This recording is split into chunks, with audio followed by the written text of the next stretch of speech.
أستاذ حسين سبرية وحو يري waxaad leedahay cadow badan oo guushaada dhibsado jabkaada ku farxo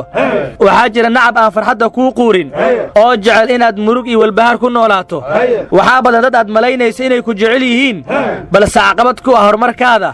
oo qodxa u dhigaya talaabo kasta aad horay u qaadi lahayd haddii lagu tusi lahaa waxa ku jira qalbiyada dadka waxaad arki lahayd saaxiibo badan oo adiga ku qosla balse xiqdi iyo xaasidnimo ku haya oo jilaafa iyo hagardaamo kula damacsan horumarkaaduna dhibayo oo ka naxaya markii ay maqlaan inaad guul gaartay dadka kale iska dhaafe qaar ka mid ah ehelkaada iyo asxaabtaada ayaan guul iyo horumar ku ogolayn adiga keliyana ma ahane